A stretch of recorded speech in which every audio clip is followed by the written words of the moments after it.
Hello everyone, this is AimGameR, today the unboxing of the offline product game review. This is Sonic Superstars for the PlayStation 4, but being played and tested on my PlayStation 5. To jump right into it, this physical copy here is just the base vanilla version of the game, so the on-disc version is 1.0.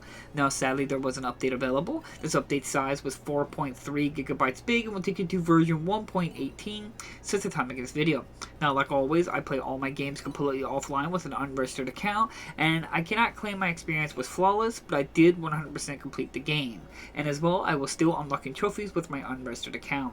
Now to jump right into it, Sonic Superstars is your bread and butter tried and true Sonic style, classic style game, where it's just a 2D, got the same premise, you go through a stage and you beat the boss, Dr. Eggman, and then you move on and you collect the rings and so forth, collect Chaos Emeralds, and so on and so forth. The only thing that's really changed the formula is, of course, graphical presentation. Instead of the 2D, now we're in a 3D kind of setting, as well as that the game supports like a 4-player continuous play through the game. It has other modes as well. It has like main battle mode and time attack mode, as well as the main story. Now, I did go through the entire thing, and I tried to 100% complete the game because I wanted to thoroughly test it because there were some issues throughout the experience. The first off, the big one I want to point out is time attack is outright broken. Every time I try to start it up, right, you click time attack and you got the record, which is going online to check out the highest record.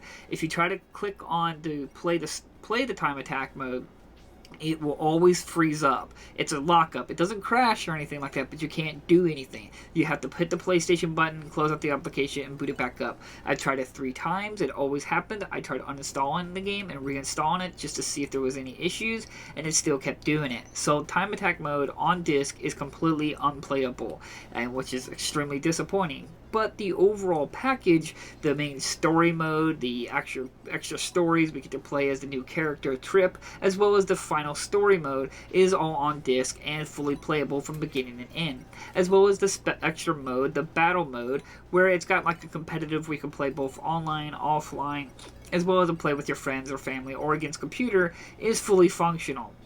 Now, the only thing you're going to immediately notice when you're playing it is that when the game is loading, it is a little janky. It's like it's stuttering, it stutters a lot, and then it feels like at any second the game could crash or lock up. As well as that there was a few minor bugs and hiccups. First off, I did have some constant audio bug where like annoying sound happens and it just keeps playing that sound until I beat the level or died and restarted. Now, audio sound stop goes away.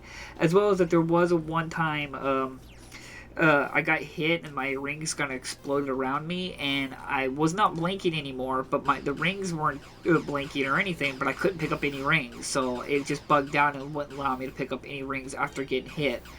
As well as that there was a dragon, there's a dragon character you get to play as called Trip, and there's one time I was doing one of her special abilities where she can turn into like a spiky ball and roll around. After I got done doing that spiky ball rolling around, the asset of that didn't go away, so I still had the spiky ball rolling around with me, even though I was running around with the character.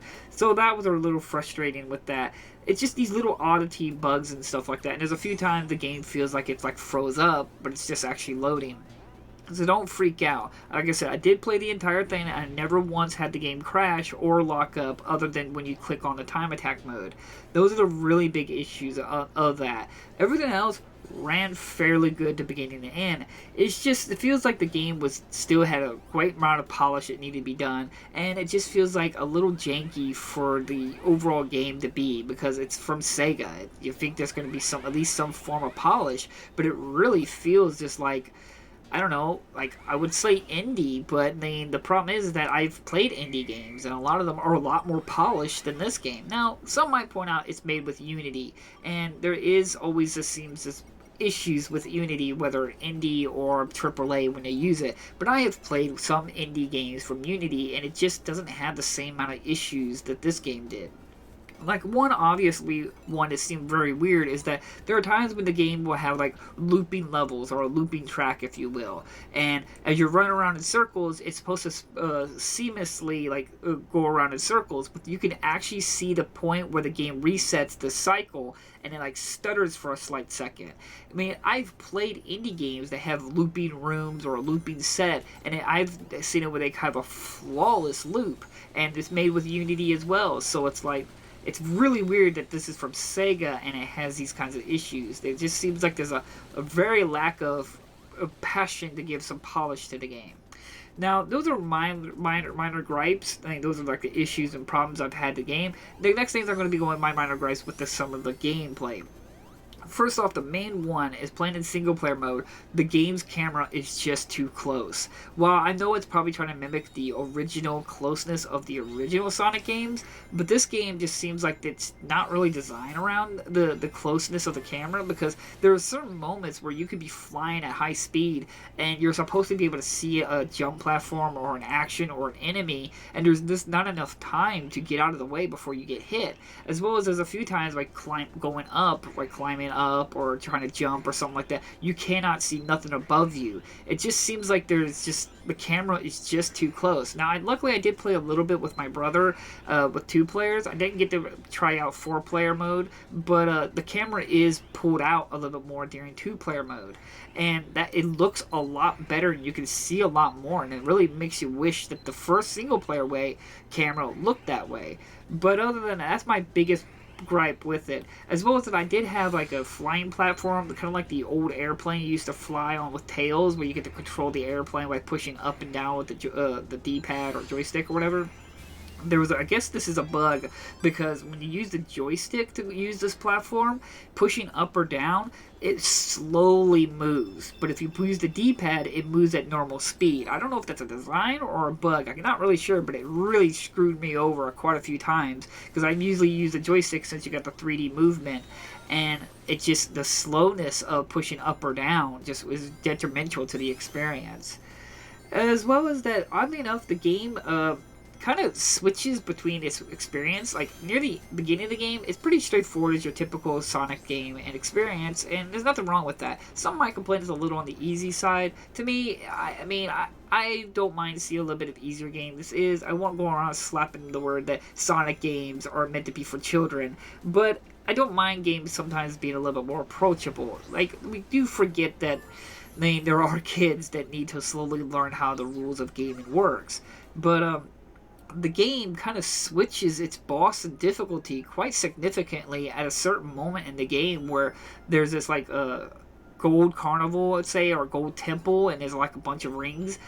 Any boss, that boss, and any boss beyond that point, the dynamic of the game changes. Instead of like just waiting to hit, it becomes a war of attrition, where now you have to slowly wait for the enemies to do their attacks and do these animations before you have the single open moment be able to do any attack. While some might say that's just the difficulty, but I don't know, it just felt very cheap at times, because a lot of them had attacks and moves that just instantly killed you, even if you had rings or not. It just instantly killed you, and some of it just felt like trial and error, which I've always had my gripes with trial and error design. Now, there are some good bits. I do like the graphical presentation of the game, and some of the music was decent. Not as good as the originals, but it was decent. And I did like some of the Chaos Emeralds abilities, where you can use these Chaos Emeralds and they have a special effect throughout the campaign of the game. I thought that was really, really cool. And as well as when you play 2 players, both of you can use these Chaos Emeralds at the same time. But there were some bosses that were really, really just tedious to fight, that I refused to fight them regularly unless I get to be super mode, where I could just basically not be invulnerable to any attack, and just so I can keep hitting them, because they're just, again, a war of attrition, where you just have to wait for to get them done with all their animations before you could even do one hit to them. It's just, there's this thing, some oddities, like again, there's another one, Trip, which is a new character, which I thought she's cute. She's a new addition to the roster of characters, and I relatively liked her. She's I guess a dragon kind of person, but when you gather up enough all the Chaos Emeralds, and you go to her super mode, she turns into a gold dragon. Now, she has the ability to fly, and which, it's cool, but it just feels like the game was not designed around this at all. It's very clunky, it's very slow, and just not fun to really utilize at all. Granted, it is powerful because you can just fly around a lot of the level, but it's just very clunky and janky and just really tedious to use. But thankfully, getting the Chaos Emeralds is not very hard, and once you beat the game, you get Trip's difficulty increase, which is like a special story mode where you get to play as Trip, and the game has a higher difficulty, and then you beat that, and then you unlock the final boss, which the final boss was a little weird because there's like no mention of this throughout the entire game. At least I never had no memory of the mention of some giant dragon you had to fight, so I thought that was very just out there. But as well as I do want to mention, the game doesn't really mention this, but if you want to turn off supersonic mode, in case you don't want to use up any more of your rings, hit L1 and R1 at the same time to deactivate supersonic mode, or to unequip any Chaos Emerald that you haven't activated yet. I just thought that was helpful, the information. I don't recall ever that popping up in the game to let me know about that. But in the end, I don't know how to say it. It's average at best. There's still other gripes I have. There's some annoying audio moments in the game where it's just these annoying sound effects they have. It just grinds at the ears at certain moments. The game is graphically oppressive. The game functions and plays, and they did capture the mechanics of the original Sonic games really, really well. It's just, again, it just seems odd. It's such a buggy experience. Not to say it's buggy to the point you can't beat it, which I did, and I 100% completed the game. But also I want to point out another complaint, is that there's these shop in the game where you get build these robots and stuff like that. But that robot building is only for the battle mode. It has nothing to do with the campaign or story mode, which I thought that was a little disappointing. And just so that means really gathering up all of these coins and stuff like that really meant anything, because you grab up these coins and use that to buy pieces, which they did a really cheap way of with this. Is like you have to buy each piece you buy is not it's a one-time use. So if you buy like blue color is a one-time use for like painting the head. That's one-time use. You have to rebuy blue again. That was really frustrating. I don't know how I feel about that one. That was really just like, who was in charge of that? I don't know what else to say. It is a decent experience. If you can get the game relatively cheap, around $20 or less, preferably less than that, maybe $15 or $10, yeah, go ahead and pick it up. It's a good time for what that is. But just, I don't know. I feel like there should have been more here. Not really in terms of content, just more of an experience, because it just feels like this was done not even by the B team and Sonic team, but more like the C or D team, because there's just too many issues and so many inconsistencies in certain control moments and the speed moments, and the inconsistency with the boss fights that completely change its formula. It's an alright game. If you can get it cheap, heck, yeah, I will say you will relatively enjoy it. But I'm sure if you probably bought this game brand new at day one, I can see why some people were not too happy with it, and I can't blame them. In my personal opinion, it's worth a look into. The game is fun. If you're a Sonic fan, I'm sure you probably enjoyed the game. But I don't play a lot of Sonic games. I don't play them all. I think it's funny that we still, most of the most favorite Sonic games, recent memories, is not even from Sega or the Sonic team. Like Sonic All-Star Racing Transformed is like one of my most favorite go-kart racing games, and I don't even think that was made by Sega. That was like Team Sumo. As well as Sonic Mania, which again was not made by Sega. It was made by another third-party group. I just think that's funny that anytime that Sega tries to make Sonic games, they're average or bad. So it's up to you. It's alright. I'm glad to have it on my shelf. I am interested in the PS5 version, or the Switch version has this bug for the time attack mode where it's completely just soft locks the game. I'm just curious if that's just something that's exclusive to the PlayStation 4 version, or playing the PlayStation 4 version on the PS5.